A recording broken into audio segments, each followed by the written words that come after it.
turn on the software here. Yeah, hold, let me save my game on Monster Hunter real quick. Yeah? I've been playing that all fucking day. Yeah, I was playing Call of Duty Ghost. How is that about? Start recording.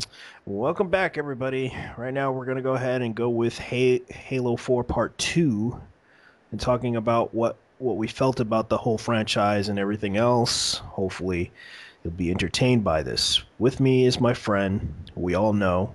Go ahead and introduce yourself. Hey, what's up? Hey, glad to be here. Yep, and everybody should know this.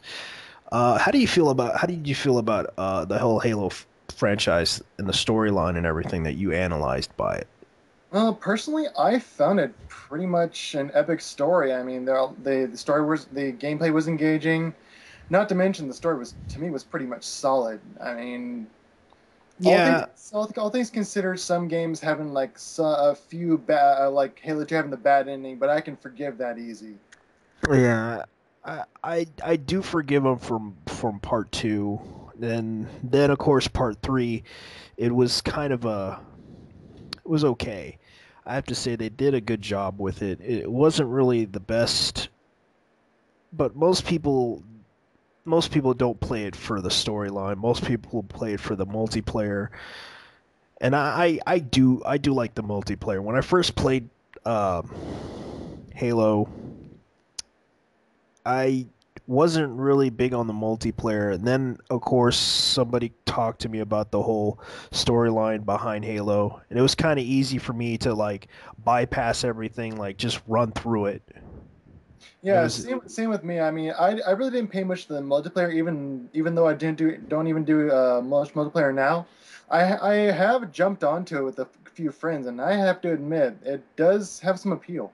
Yeah, that's why most people play it. And of course, when I was playing the game, I remember playing Legendary mode, and God, I actually had to learn how to do it. I had to learn the tricks and everything, how to beat them, and it was simple. And a lot of those tricks were like charging up the the green, the green gun and just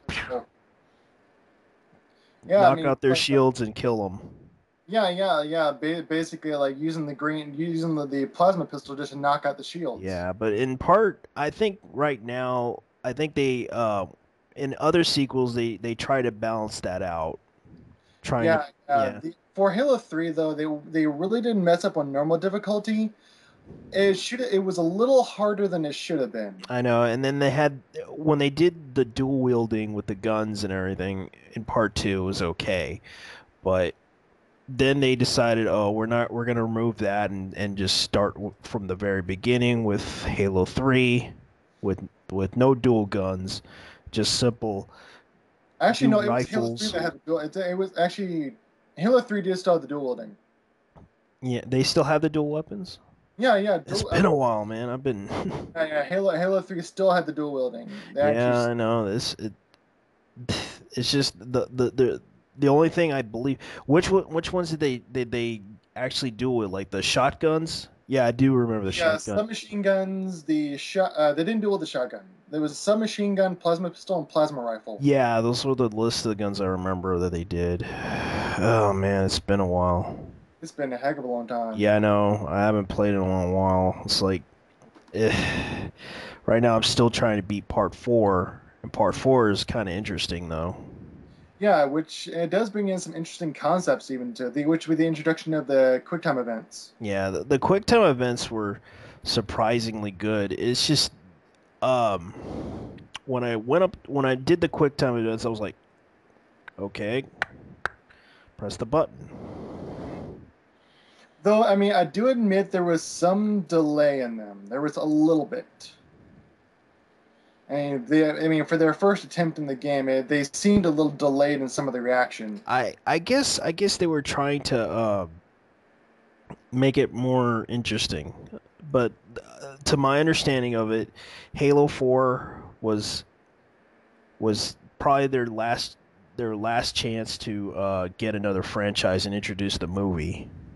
Yeah, very true. I mean, with Halo 4 to Dawn in the mix. Yeah, because they were trying to introduce the TV series, which I believe they said they were going to make a movie. Then they changed their mind, decided, hey, we're gonna make a TV show instead because it seems interesting enough that we want to see how Master Chief manages himself. Because either way, I have a feeling he's going to bring back Cortana. That's very true. And not to mention with the introduction of Halo Legends, the that small, like little mini movie with the different little animation styles. Yeah, because after seeing how they did this, they kind of managed to pull it off pretty well, and I have to agree on the fact that they pretty much pulled off a very good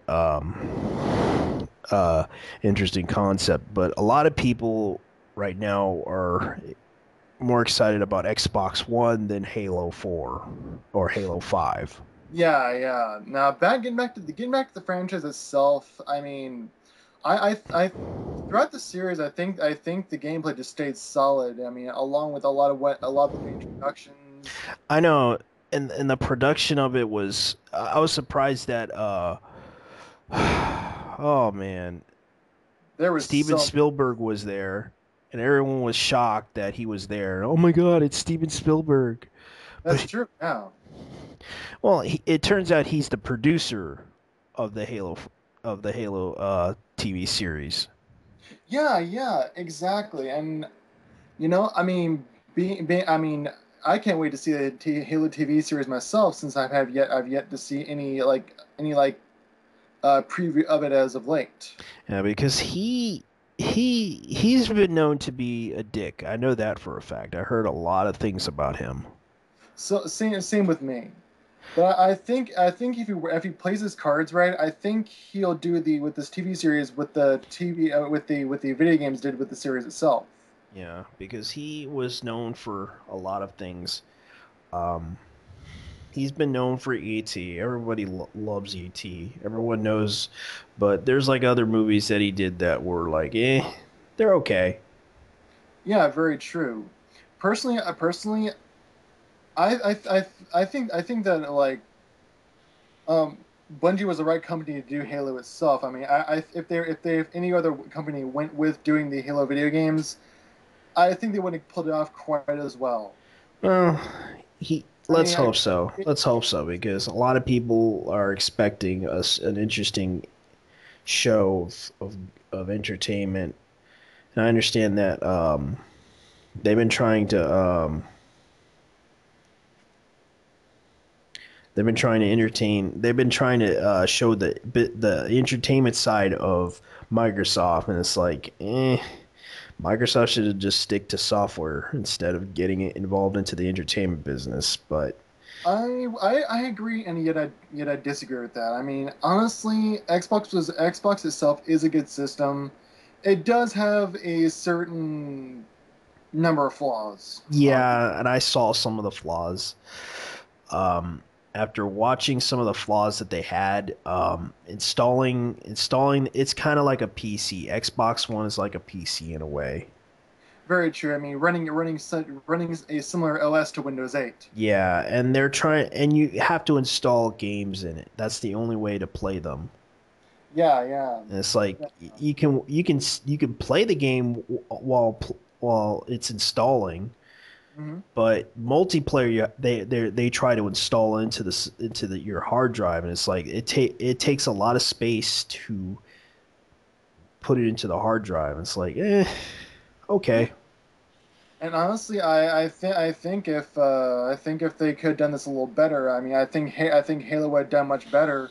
I mean, the funding and such. Yeah, I think they will do better in the next sequel, hopefully, because they've been trying to hint that Master Chief is going to revive Cortana. Hmm. It's like when you saw the preview, he's like, all right, because he's like all alone and everything. He's like the lone immortal soldier.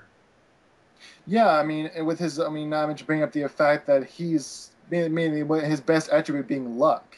Yeah, because he was like really lucky. It's kind of like if you ever seen Armored Trooper Votons and you ever seen the OVA series. I actually watched like half of the OVA series, and I was like, you know what?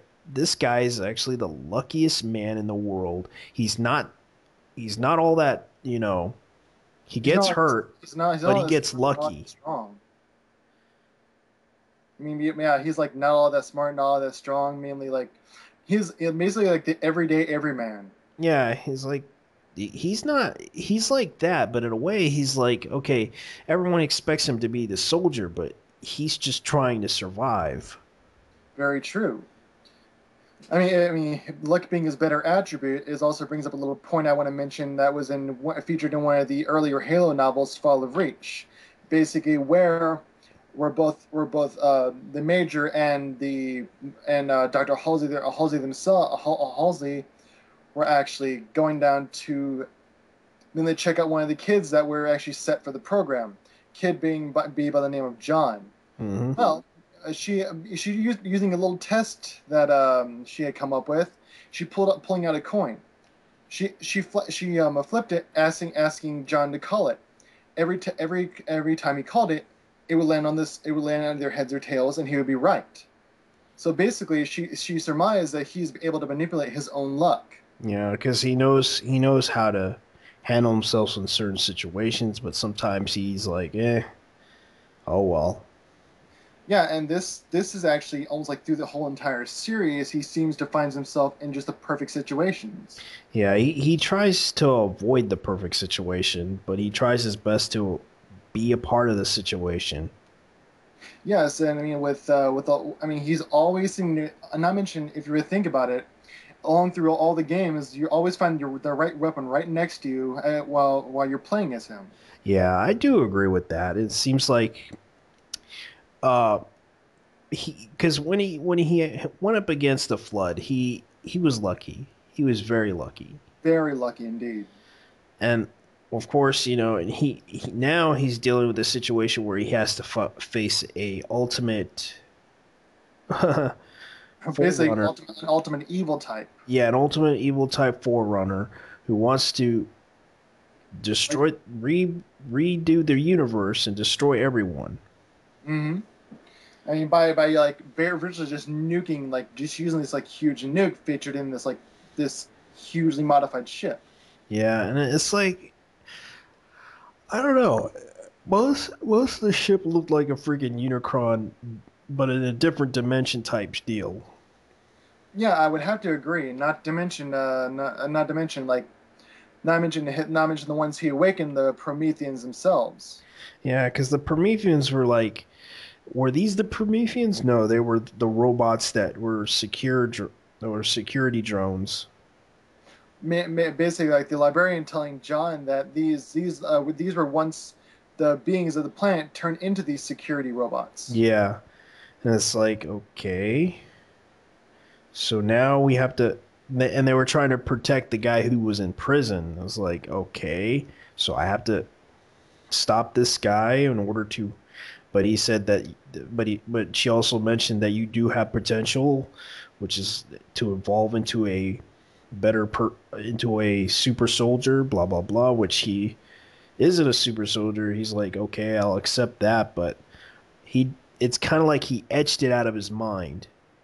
Yes, and not to mention the suit being based off Forerunner technology. Yeah, because the suit was based on the technology, and they actually hinted that one. Hmm. And it's like, Like, okay, he just, he was trying to figure it out. yes, I mean, she had told him he has this hidden potential. The suit itself can bring it out. Yeah, and it's It's it's based on true, such technology. and that technology could easily be useful. Very true. And if you think about it, like he all through the entire series, he seems to be unlocking the certain potential. You Yeah, look and close. hopefully it would work because right now it's kind of obvious that he had a very good potential to make make himself into a super being, but he chose not to because he knows that it would cause a lot of problems. very true, and that in the end, himself and being the suit being removed from him in like the ending, the little small like cutscenes. Yeah, because he realized, he didn't want to do that. He'd rather, have Cortana back. That's the only thing, because it does kind of relate to that whole story that I talked about. Um, Chiriko, who's in the story Hmm. from Armored Trooper Rotons, he loses the girl, but finds a new girl who's pretty much in love with him, but somewhat not in love with him. Yeah, it's sort of like John himself, like losing Halsey, but finding Cortana Yeah, in the and, end. he's trying to find it himself. He's Like trying to, whether he cares more for Halsey or more for Cortana. yeah, because Cortana tries to tease him a lot, joke around with him, but he took it seriously enough that he wanted, because considering that Cortana's been around, he considered him. I think their relationship was kind of oddballish in a way, always hinting that they had a weird relationship. Not to mention her mentioning that her structure was based off Dr. Halsey's body tissue. Yeah, and the funny thing was they always joke around a lot about it to each other. Yeah, I mean, basically saying like when Cortana's first introduced, I mean, when she's put into John's suit, he's like, don't. She's like, the infrastructure is just mostly like the Autumns, and he's like, don't try any funny stuff.